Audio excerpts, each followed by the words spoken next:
Welcome to another Monday, Tuesday, Wednesday, Thursday, the 10-minute episodes here exclusively on YouTube. Shorts being posted daily, everything being posted daily on YouTube, TikTok, and then you obviously get the longer form episodes on Spotify and Apple. So if you like those episodes, then tune into Spotify and Apple. We just started those back up, schedules aligned, everything aligned. So big things, big things. And before we start, like I said, follow us in the description below. Evan's Instagram, my Instagram. You get more, even more sports content on Twitter, on Instagram, everything like that. So make sure to follow us on there. And I mean, with March Madness starting up, man, hope you guys enjoyed the live stream Evan did yesterday. I was on the flight back to SMU as brackets open, so obviously I couldn't join it, but I saw part of it. It was a great live stream. But as this is a 10-minute episode, I already filled out my bracket earlier today, and so I'm just going to walk you guys through it and sort of in depth on the big games or what I think the big games will be. And I mean, as is for every March Madness, it's almost like a benefit when you don't know as much basketball. So in a way, being knowledgeable about the game of basketball, especially college basketball, these odd single elimination games, because obviously teams are like 27-3, 26-4, whatever their record is. March Madness could be that one random loss that team has, and there's always a Cinderella team that no one expects to make the Elite Eight, Sweet 16, whatever it is. And so, I mean, I'll walk you through those, and then you guys will obviously get shorts about the potential sleeper teams, which I may or may not pick, but I'll walk you guys through the most common underdogs being picked to make maybe not win it all, but a run for sure. But I mean, let's get started. Like I said, it's gonna be 10 minutes. Obviously, not like hour long or anything like that. But obviously, what jumps out probably if you guys are looking at it right here, I'm picking James Madison to upset Wisconsin, and then in addition to upset Duke to make it to the Elite Eight. Years ago, Oral Roberts, St. Peter's, of course, Loyola. And so you've got these. There's always this one Cinderella team. I have BYU. It's like, even though they're not favored in these custom analysis, I feel like a difference of 5 is close. I believe they'll beat Duquesne. BYU, Iowa State. This is a close matchup. And so I think, like I said earlier, being knowledgeable about the game of basketball and how different stats works, in a way it hurts you when you're filling out a March Madness bracket. Because I remember seeing a video on YouTube years ago in like 7th grade. I'm now a freshman in college, so 6 years ago. There's a 1 in 9.2 quintillion chance someone gets a perfect bracket. It's obviously never happened before, and I believe, I don't know the kid's name, but ESPN did a story on it like 4 or 5 years ago. The kid that made it the closest, I believe he only got like 4 matchups right. It was, he didn't even know anything about basketball, and it was crazy because he picked his bracket based on the mascots that he liked and the college campuses that he visited. And here I am showing you guys a custom analysis and everything. So based off that, I feel like BYU could potentially make it to the Elite Eight. James Madison would be in the Elite Eight. And then down here, I have Grand Canyon upsetting St. Mary's. I should be picking St. Mary's being from the Bay Area, but I'm not going to. And then on top of that, I have them upsetting Alabama. The stats, they nearly favor them against Alabama. They could be a sleeper team. I don't know. But for sure, I think, I don't know, I want to say for sure. Like, I feel like I haven't picked as many upsets as I normally do, other than Gonzaga Purdue. That's going to be a big one. I actually have Gonzaga making it all the way to the Final Four because I feel like if we pick on any stats, they're they're doing well at the right time, 9-1 in the past 10, and they got solid efficiency across the board. They're actually favored against Purdue as well.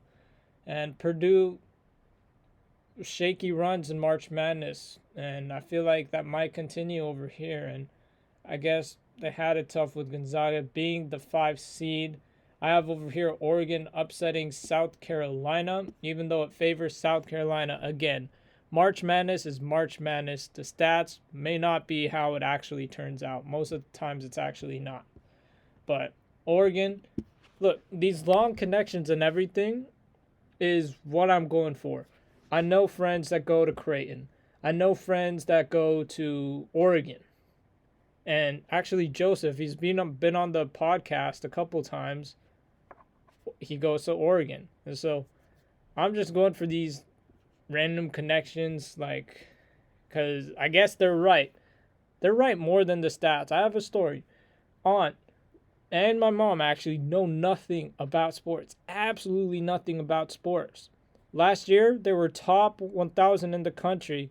Or not last year, or a couple years ago. Whenever Oral Roberts had that run, they actually predicted that correctly for the first 2 rounds. And it was funny because as this is the NCAA bracket challenge, but not the ESPN one, this was the one that we were playing on. I turned on upset bonus and they won it because of that, because they were one of the only people in the country to actually pick Oral Roberts to somehow upset Ohio State. And that happened, and it was just crazy. But Kentucky, Rob Dillingham, I believe he's the 6th man, but gets starter minutes. Every game I've seen from Rob Dillingham, he might be the first overall pick in the draft. This draft, a lot of people are saying, are kind of average. So we'll see how it actually shakes out years from now if they turn into NBA superstars, stars, whatever it is. But UConn, a lot of people are picking them to repeat. Of course, last year I think they won as the 5 seed or 4 seed. Not sure. I forget which seed, but I know it's one of those two. But now, this time with the 1 seed, I feel like tiebreaker really doesn't matter. I put in 78-73, so it's going to be a close game for sure. But I feel like Kentucky, John Calipari, I mean, there's so many legendary coaches, and I feel like he'll do well. I didn't pick it because I feel like UNC, even though they did lose to NC State, that's part of the reason why I'm choosing NC State to beat Texas Tech, because I feel like when you beat UNC like that, that has to count for something. I would pick them to beat Kentucky because, like I said, there's always one or two just Cinderella teams like FAU last year, which Evan actually predicted but went against his gut for some reason because he was right about FAU. And right now, we'll see. FAU versus UConn, just tough draw for FAU. But going back to NC State, you beat UNC, a team like that should count for something. And they could potentially be a sleeper team. I wouldn't rule them out going to the Elite Eight and somehow upsetting Kentucky, even though they are who I think will win March Madness. But I wouldn't rule it out. Don't overlook them. I saw some stat the other day. They have more wins in the Washington Wizards home arena than the Washington Wizards have all season. And just kind of funny after what Kyle Kuzma said on Twitter, like at this point, don't be that team. And now they're fighting that team, the Detroit Pistons, of the worst record in the NBA this season, despite the Pistons going on like a 28-game losing streak or whatever it was, the longest losing streak in a single season in NBA history.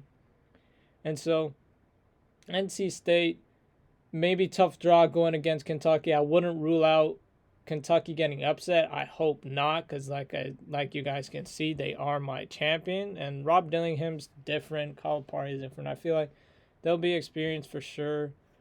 UNC, because of that NC State thing, like Grand Canyon is one of those other sleeper teams, and when it's a difference of 5.6 in the analysis, even though I shouldn't be paying too much attention to it, I feel like that might count for something, because UNC, we saw the other day, lose to NC State in the conference championship. And so now all of a sudden you're like, wow, are they as strong as people thought? Tom Izzo, experienced coach in Michigan State. Of course, the analysis heavily favors North Carolina, but again, when it comes to March Madness, somehow, some way, the more inexperienced people and the people that don't know anything about sports or what the analysis means, somehow they're the ones that make it on top. Cycle will continue, but I like paying attention to the analysis because it's fun. And yeah, I mean, Kentucky is who I'm going to pick to win it all. I think Evan picked the same thing, but we have different picks for sure, without a doubt. And so we'll see how everything shakes out. Of course, we'll be covering March Madness through the shorts, everything, upsets. You'll hear from us first. But without further ado, thank you for tuning in to today's 10-minute episode where I showed you my March Madness picks. If you guys like to continue to follow us, talk about March Madness, basketball, potential NFL news, make sure to tune in through the shorts on YouTube and TikTok. And then if you like longer form episodes like F1, even basketball, everything, literally every sports topic in the longer form episodes, tune in to Apple and Spotify every Saturday. Thank you for listening.